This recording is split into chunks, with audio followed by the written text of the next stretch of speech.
And welcome back to the Film School for Marketers podcast. This is episode number 26, and we're so glad you're here with us today. As always, I'm one of your hosts, Zach Basner from Impact, and I'm joined by my awesome co-host, Mariah Anderson. And we have a very special episode for you today with a very special guest. Last week, this gentleman sent me a LinkedIn message, totally caught me off guard. And what he's doing is pretty spectacular. And we're going to hear more about it today. And we've got Mr. Chris Greene, the flood insurance guru, as it were. Super excited to have you on today, Chris. Thank you for having me. Yeah, man. So when he sent me this message, he told me about something that I've not heard anybody else doing, which is such a big commitment to video. And that is, you're producing essentially 365 videos over the course of 365 days, which is amazing. And not only that, but you also said it showed you that there was other opportunities with content as well in your industry. So you started doing blogs and now the podcast and everything. So Chris, first of all, tell us a little bit about what you do and what the industry is like in general, and then kind of how you even got the notion to start this kind of 365-day challenge.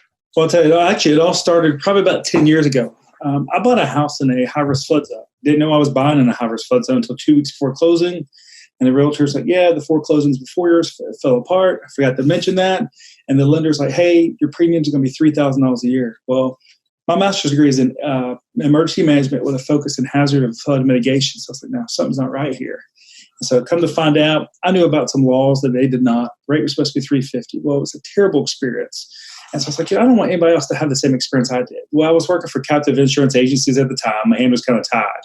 I started my own insurance company back in 2015. I said, I really want to make sure people don't have that kind of experience. And I said, I want to come up with a website that's just kind of catchy. So I came up with floodinsuranceguru.com just to catch people's attention and kind of start the conversation. Well, people started learning what my educational background was in. They're like, you really are the flood insurance guru. And so what happened is, one thing led to another. We just kept getting deeper and deeper into it. And this past year, I was like, you know what? We're going to move away from every other insurance product. And this is all we're going to do. Everyone's like, you're going to flop. Nobody's ever done this. You can't survive just doing this. I said, not only am I going to do that, but I'm so tired of there not being any education out there outside the coast. I'm going to do 365 flood education videos in 365 days. Like, look, nobody's ever made it past 100. You don't have enough content to get past 10 videos. Well, I think this week is video 280. And what I've done is I've taken every question we've gotten from a referral partner, every question that comes in through my messenger, through HubSpot. I take those questions and I turn them into videos. All of our videos are 2 or 3 minutes or less. Well, as I was going through those videos, like you mentioned, the blog, I discovered, we really need some text here. So then I started taking those videos and I started turning them into some pretty deep blogs. And then what people discovered, I travel a lot. I don't have time to watch videos. I don't have time to read the blog. Well, why don't we put a 5-minute podcast out? So about 3 months ago, I started a podcast. My commitment was, all right, I want to do 100 podcasts in 100 days the rest of the year. I want to do 150 flood blogs in 150 days on top of the videos. And so before we realized, at the end of the year, we're going to have almost 800 pieces of content from this year just on flood. And so what's happened is We've gone from nobody knowing about us to basically a household name across the country now. I need to step my game up, clearly.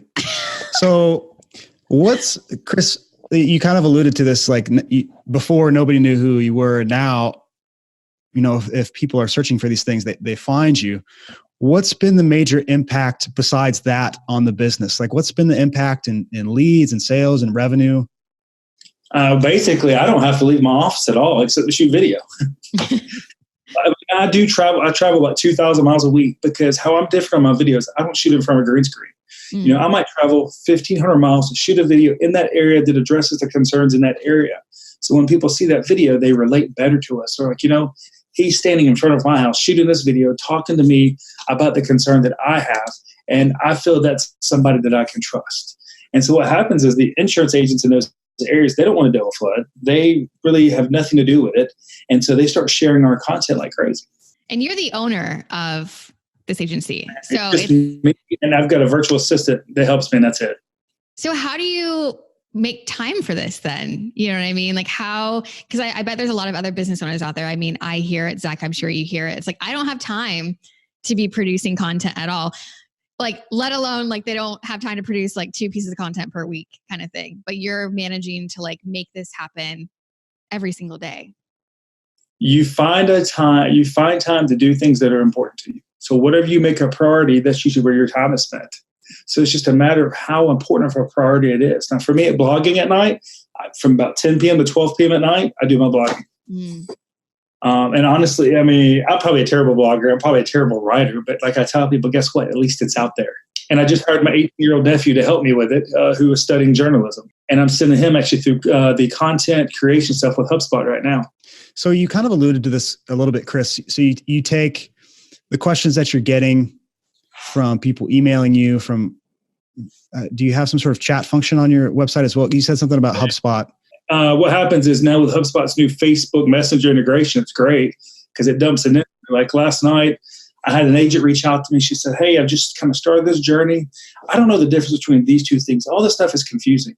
I want to shot a video on it today and say, all these things can be confusing. Let's focus on understanding these 3 things. And so that was one of the videos I shot today. Gosh, this is the epitome of a great content strategy, is literally just responding to your market and responding to the things the fears and the worries and the concerns that people have. And especially with something like this, with insurance in general. I mean, you mentioned that there's really not much out there about flood insurance, but I would take it a step further and say there's a lot of noise in the insurance industry in general. It's very hard to get a straight answer to a lot of things. And it sounds like you're just cutting through the noise and, hey, if they have the question, I'm going to answer it however I can. We do our YouTube channel, and I use a tool called keywordtool.io. I'm even looking at a Longtail Pro, which I've been playing with this week, and I look for the questions that people are actually asking Google. And then I put those as our keywords in our videos. And I put those in the title. So when people are searching those things, they're answering those questions. Well, now I'm taking all those videos and I'm building snippets inside HubSpot. So our VA can share those snippets with customers as a knowledge-based article. Or other insurance agents can find them on our website as well. How has the quality of this content improved over time? Because this is one of the biggest things that I see with teams is they want their first 2 videos they ever make to be the highest quality ever. All I could tell them is, hey, you have to make content. The first 2 aren't going to be great. By the time you get to 200, they'll be great. Now you're on 280. So what have you learned in this process? Like, where'd you start and where are you now? And what are some of the major things that you learned throughout the process? I really kind of had to learn to step my game up. So I actually spend about an hour every single day studying the Federal Emergency Management Agency's flood manual.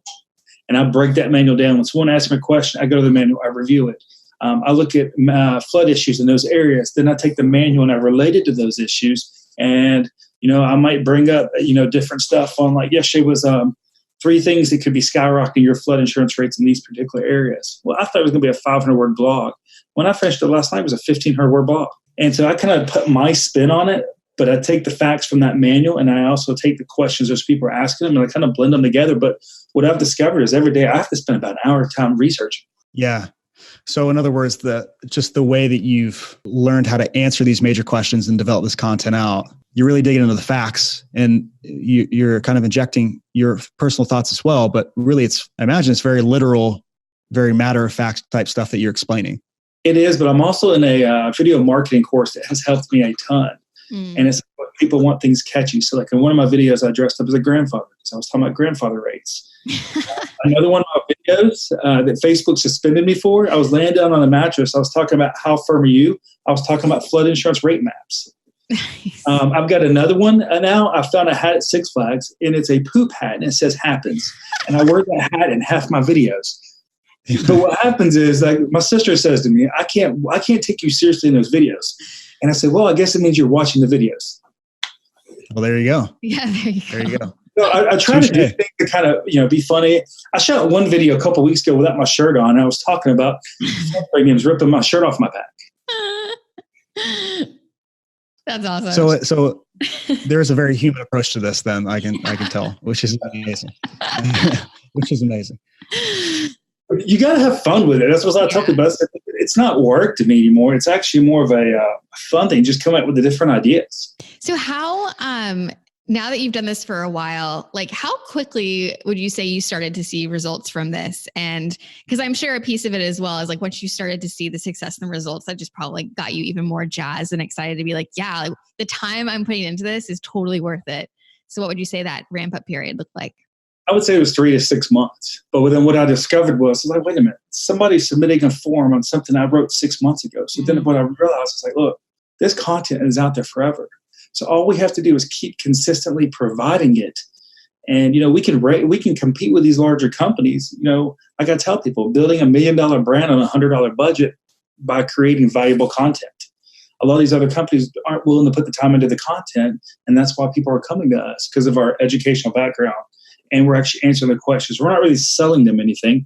We're just simply walking them through the process. And we're letting them know, hey, we're here for you at the end if you need us. But if not, we're still going to walk you through this process. No truer words have ever been spoken. And it's the same thing with most of our business now comes from insurance agents, because we've even showed them the value of, hey, here's how we could really help you with a client. But here's how we can help you keep a client for life. Here's how we can protect you from a lawsuit. And so I built all these links out for them in HubSpot. And all they do all day long is submit their links. They come into us and we create a unique automation that takes the customer through the process, keeps them included in the process, and automatically follows up with them just to let them know what's going on. How long does this take you, Chris? Like how much time do you spend on this?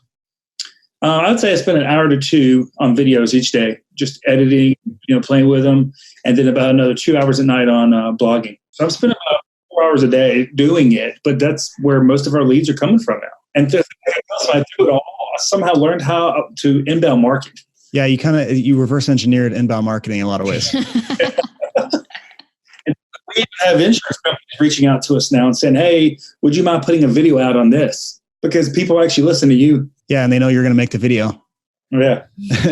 So they're like, you show yourself pretty reliable on that. But that's what I tell them. I said, look, I don't care what you do. Just be consistent with it. And it's like building a house. You're going to do it one brick at a time, but you're going to look up in 2 months and you've got a house built. But you didn't build it all at once. It's the same way I teach businesses when it comes to automation and process. Just start small and keep building up. Are there days when this is harder than others, Chris? Like you don't want to do? Well, not only that, like you get that almost like writer's block. I had a couple of days ago, and I had to really dive into the manual deep for about 3 hours and analyze all this different stuff. But then when I came out, I had 3 weeks of videos. Why do you think other people in your industry aren't doing this? Because 99% of the people, no matter what industry it is, 99% of the people are not going to put in the work that needs to be put in. And so it's always going to fall back on that 1%. And so that 1% is going to be able to exceed the other 99% simply because they're willing to do the work. And they don't see the return on investment right away. They're like, I'm not putting my time into that. I said, it's a long-term game. I'll tell everybody that. I said, but you're in a long-term industry. So, if you want to survive, you've got to be implementing strategies that are going to help you survive. What's one thing that you would tell or you wish you would have known when you started this journey that you know now? The return on investment. I would have started it a long time ago. While I was doing everything else, I would have at least been doing something little every day. If had I known, hey, we can really survive doing this, I would have committed to it 5 years ago. And essentially, now you're going head to head with these, I would imagine, these behemoth insurance companies that they're probably creating content about flood insurance. Mm-hmm. But because you're doing it in a more helpful, more consistent way, you're building more trust with the people who they want to do business with. Like a lot of them are putting blogs out there, but then we're putting the blog, the podcast, and the video out there. And so somebody goes to their website and they see a blog. Somebody goes to our website, they see our podcast, they see a video of me, and they see the blog. And then they see what our educational background's in, and it helps build that trust. In terms of what you do with this stuff after it's been made, mm-hmm. do you just kind of rely on the search engines to drive traffic, or do you have additional promotion that you do? Do you send it out to any sort of insurance groups? Like, is there anything that you're doing besides just the organic stuff to try and promote these videos? Right now, I've really just been doing organic because it's performed so well, but I am getting ready to get into some more paid stuff. As I said, I really wanted to get kind of my feet on the ground, understand what I was doing first. But I'm in a lot of these paid courses will teach you how to do it with the ads. Like, for example, with YouTube, how I do it is if there's a flood map changing in an area, I get that notification 6 months before it changes. So for 6 months, I can put paid ads in that area, not selling them something. Say, hey, this is what's happening in your area. This is the process you need to follow. If someone tells you the process is different, you need to look at a second opinion. If you've got questions about that, you can always reach out to us. And we just keep putting that in front of them through discovery ads on YouTube. And so when they're ready to, have to make that change, their mortgage company sends them a letter. We've been in front of them for 6 months organically through these discovery ads, not selling them anything, but just teaching them what to do. And they're like, I remember seeing you on YouTube.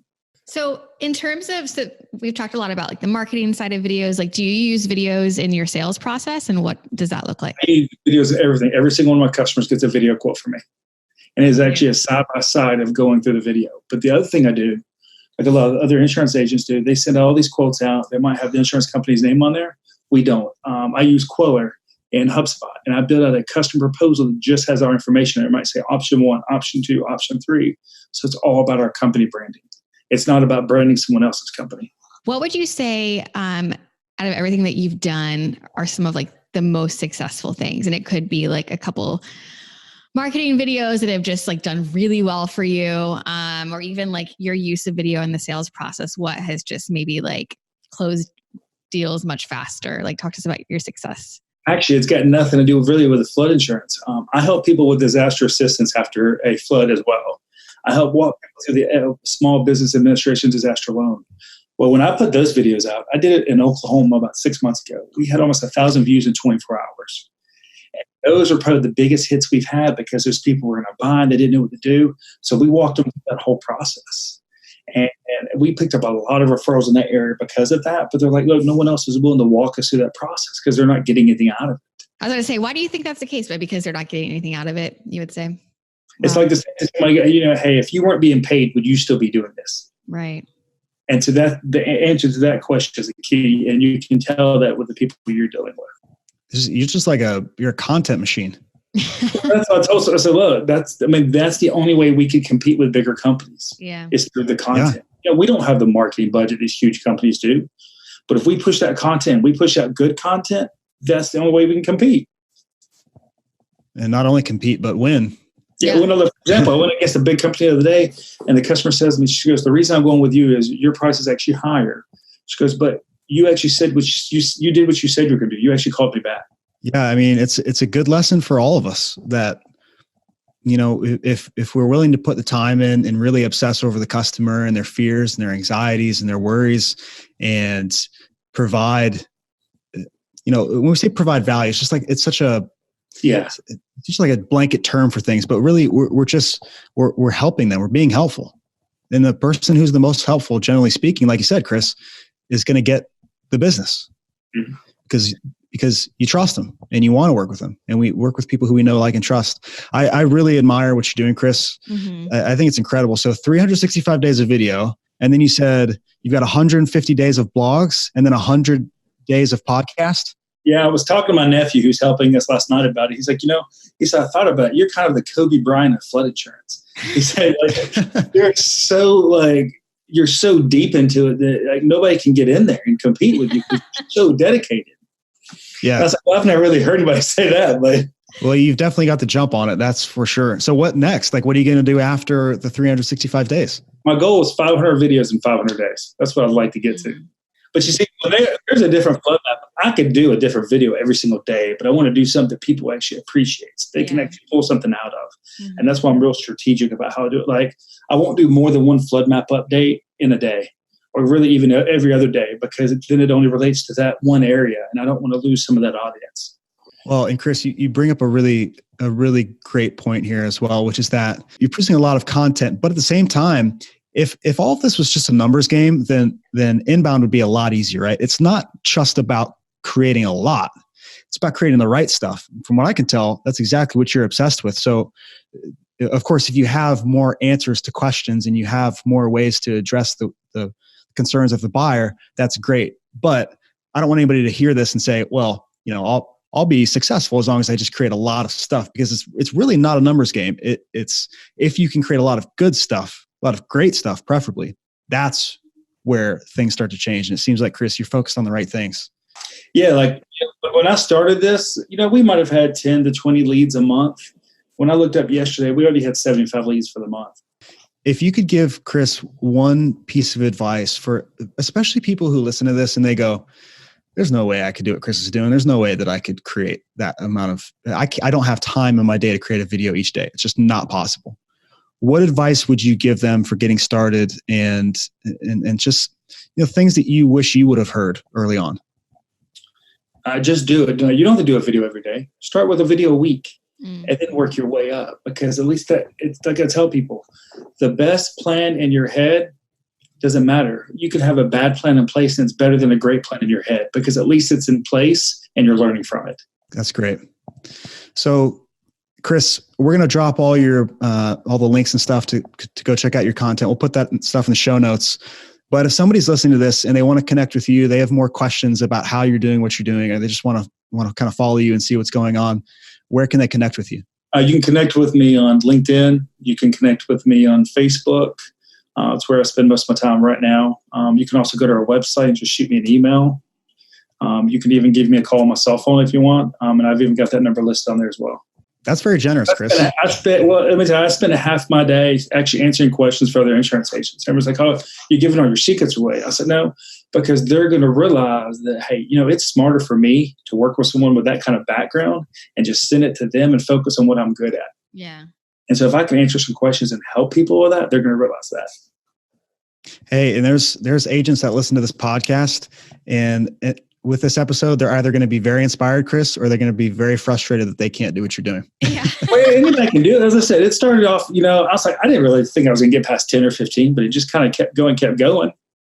And now when we're getting so close to the finish line, I'm like, man, what are we going to do? I didn't think we'd actually get there.